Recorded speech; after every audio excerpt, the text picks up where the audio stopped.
I like to plant useful plants. That's important to me. So I know there's a lot of ornamentals that the use is that they're pretty, but I like the fact, and that's why I think I love herbs and edible flowers and vegetables and fruit and things like that, because they look good in your garden, but then you can also get something extra from them. So I'm busy with a species list, because I thought that would be interesting, is to make a list of everything that I've got in the garden.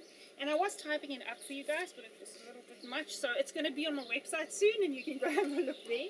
Welcome, and let's have fun in the garden. Okay. So I do sometimes just put things in wherever I find a space for it. Sometimes I plan really, really meticulously, specifically my vegetable garden at the back. Other times it's like, oh, I've got a plant, I've got a space. But sometimes I do things like plant the forget-me-not at the start of my garden so that you don't forget about my garden. Alright, so there we go. Forget-me-not. So the blue forget-me-nots, and I've got pink ones over there, but they're not in bloom yet. Forget-me-not is really good for the bees. There's 1, 2, 3, 4 bees on it at the moment that I can count. So lovely to add that to the pot. And this is a pollinator patch driveway garden. A butalon. Yeah, Chinese lantern, a butalon. X hybrida. Then I've got lots of Nigella love in the mist coming through here, but they're not flowering yet. Oh yeah. And then everyone's asking about the yellow and white. That's poached egg plant, and it's called poached egg because sometimes we are so creative with our naming of plants, aren't we? And I've got a very much a cottage garden feel to my whole garden, and they fit in beautifully. And I love them. They're gorgeous. They give a bit of height and a bit of interest. And the bees and the bumblebees also enjoy them very, very much. Now, I don't use them medicinally, but they have been used. I mean, digoxin, which is one of your most important heart medications, is made from digitalis, from foxglove. Other sources say that all of them are edible. So it's Abutilon X hybrida, so all the hybrid Abutilons, Chinese lanterns, are edible. Crab apples, these are columnar crab apples. And this is an apple that came up from the same crab apple bunch. So I'm not sure what it is. I'm going to let it grow a bit bigger, and then I'm going to transplant it and see what it does. Penstemon, also just a very nice looking cottage garden flower. They do smell better at evening. So the idea was I was going to plant many along the walkway, and if you walk, you'll smell it in the evening as it releases its scent. But I just love the look of it. It is so wispy and dreamy. It is. And it's edible. All dianthus are edible. So what's that? Yeah. And I've got about 100 varieties of chilies. I'm starting to collect daylilies and dahlias, and then roses. And daylilies, dahlia, and roses, although they're common ornamental flowers, are all edible. It is echinacea, yes. What's the colour? That is the normal purple one. That's the very medicinal one. I also grow the yellow one, or yellow, mellow yellow, as they call. And this in between the echinacea, that one over there, that's a red bee balm, so scarlet bee balm. And that's also medicinal, the bee balm. Oxymel. It's a... What's that? That's a herb honey vinegar. Oxy is the vinegar, and mel is melissa or mellifloria, Well, which means honey. So oxymel, vinegar and honey, and then your herb. And that, because it's at the end of summer, and it's very good for sort of upper respiratory tract infections, it's the perfect time to start it, and then it's ready in the time of winter when you've just got that scratch in your throat or you're just feeling a little bit down. You take a tablespoonful of your oxymel, and it's lovely. I do a lot of Instagramming of my garden, so if there's something worth seeing, it will be on my Instagram account, which is just Minette Tonoli. Otherwise on Facebook, Meadow Sweet, or my website. Cornflowers are also edible. And there's pink and blue and white and dark purple and light purple, so a variety of them. So can you eat the bulbs as well? Of the dahlia, Dahlias, yeah. Oh, okay. Yeah, it was actually grown as a underground tuber in wartime, I believe. Oh, okay. Yeah. This is lavender alardi, which is a hybrid between the French lavender, which is the one with the very dentated leaves, the toothed leaves, and the spiked English lavender. So this is absolutely my orchard, this side and that side of the garden, and yeah, I do call it the orchard. So This is very special to me. 6 years ago, when we arrived in New Zealand, the first Granny Smith apple that I ate had a sprouting seed in it, and I put the seed in the ground. And this is the apple that grew from it. So this is a special one for me. So it's a Granny Smith. It's never flowered, and I don't care if it flowers or not. It's growing and it's looking healthy, and it's actually already made its own sort of espalier shape. So one day when it gets its proper home, I'm going to do a proper espalier for it. It's got a lovely little hoverfly there. Hello, hoverfly. He's welcome in my garden because he preys on aphids. Yeah. Berry and a mulberry. We just got the tiniest little mulberries on it, which I celebrate. I celebrate everything in my garden. I love that. So this was given to me last year, and I was excited to have it fruit already. I do have 2 currants here, and what I do with my currants is down where the blue tarpaulin is at the beginning of the driveway. We've got a little bit of a frost pocket. We can maybe get 1 or 2 nights of frost, never more than that, and only in that bit. So in the winter time, my 2 currants go sit in that pocket there, and my apricot, lemon, and a mandarin, and pomegranate, and I've had 5 big juicy pomegranates off my pomegranate already. This is a brilliant. It is, and this is a clove pink, so this is also dianthus, but it's the old-fashioned clove pink. So don't smell so much now, but they are supposed to have a very strong clove smell. Dianthus. You can eat it? Yes. If you know this plant, they like to grow it in the council gardens. This is bulbine, Bulbinella frutescens, and it's actually South African, native, like me. And you can use the leaves just like aloe vera. So if you squish the little thing, it's got that gorgeous aloe, and it's got exactly the same healing abilities for burns and wounds and sores and scrapes and cuts. Basically cottage garden going up here, lots of roses.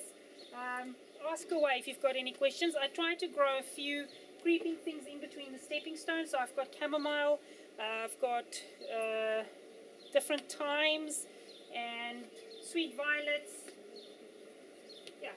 What I do love is I've got quite a few different scented pelargoniums.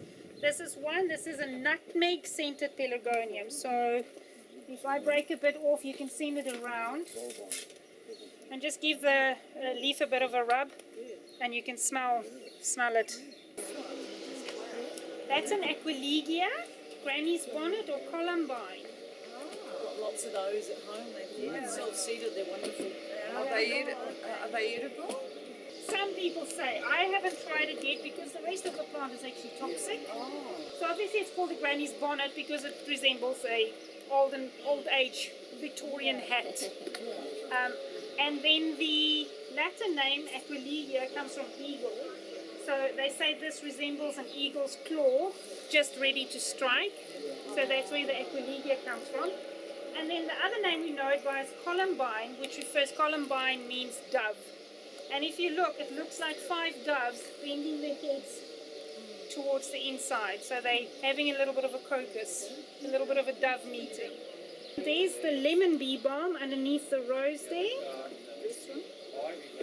That makes, so it's Monarda, but it's Monarda citriodora. This one here. And what it makes a purple flower, and then a bit of stem, and then a purple flower, and a bit of stem, and so it makes this like little stack of beautiful purple flowers. Nepitella, in Italian they call it. It's lesser calamine. So it's kind of like a mix, if you smell it, between oregano and mint. So just a point of interest, snapdragons are edible, but they don't particularly taste really well. A little bit of whimsy in my garden. So in the start there's a pot that was broken, and I kind of lay it on its side, and it says time on the front of it. And the idea is that you should spill or spend some of your time in the garden. Gardens, they had parsley and rue at the start of the garden. And it became a saying in those days to be at the beginning of a great endeavour is to be at the parsley and rue.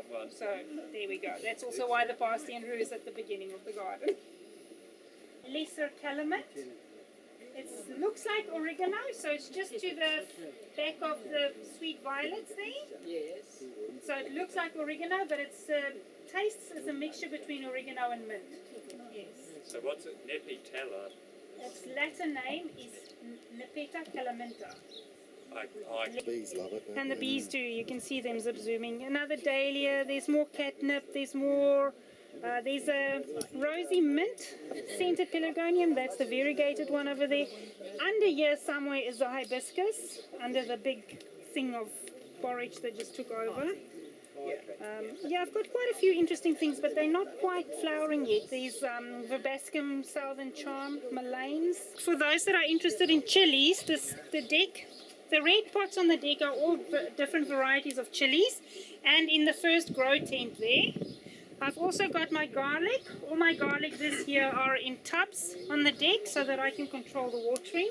They're doing much better. They haven't had 1 ounce of rust yet. Got a few aphids on them, but that's alright, I can deal with them. This is a bit of a subtropical fruiting tent. I've got an Inga bean in there, the ice cream bean plant, a coffee, red pineapple, curry leaf, 3 different granadellas or passion fruits. I've got a giant passion fruit, a yellow passion fruit which is known as lily koi, and the black passion fruit, a mountain pawpaw, and some cherry moya.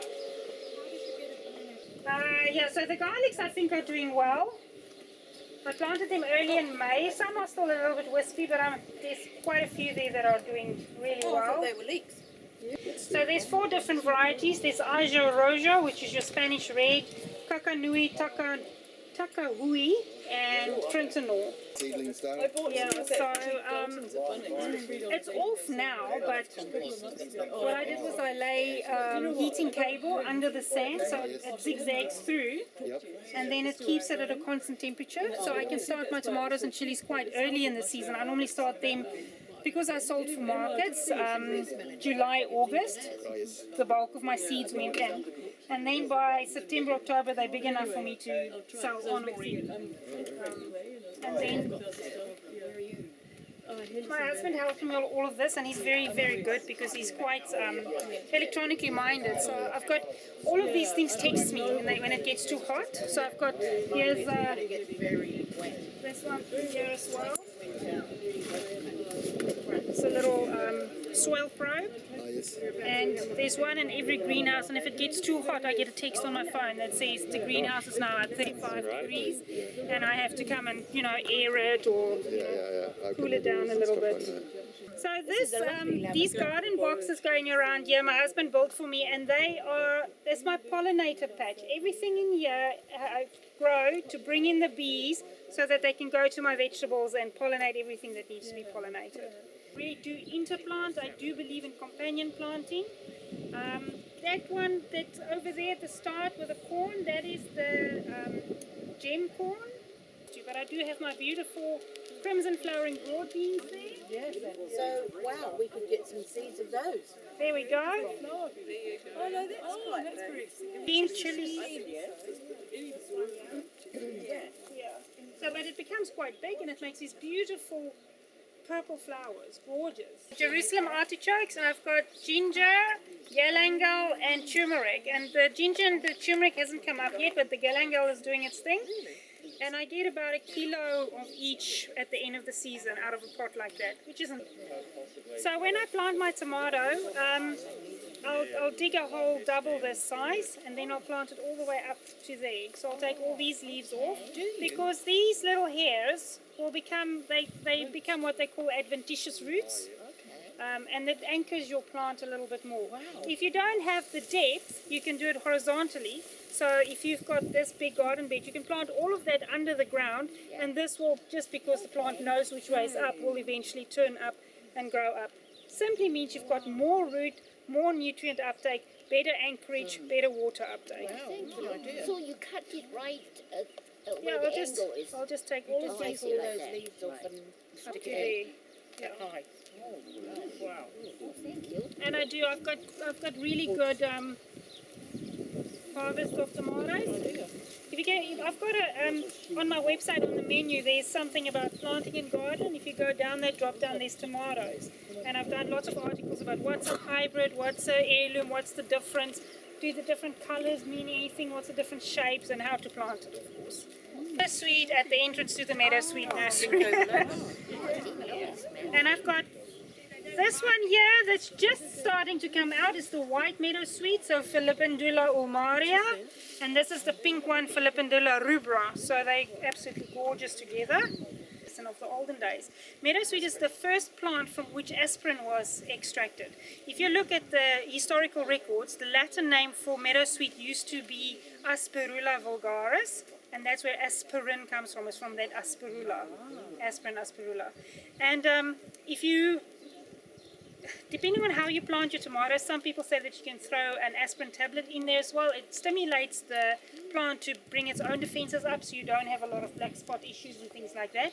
And I did do that for a while, and then I realized I've actually got a natural alternative right here. So now I just take a couple of leaves off my meadow sweet and I put that with a comfrey leaf and some milk powder and some Epsom salts into the hole before I plant my tomatoes. Oh, really? And do you find that helps then?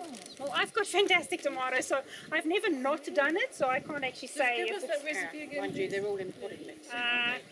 it's Epsom salts and milk powder, crushed eggshells, meadow sweet and or a aspirin tablet, but it must be uncoated aspirin, and comfrey leaves. I do a lot of Instagramming of my garden, so if there's something worth seeing, it will be on my Instagram account, which is just S&H Tonoli. Otherwise on Facebook, Meadow Sweet, or my website.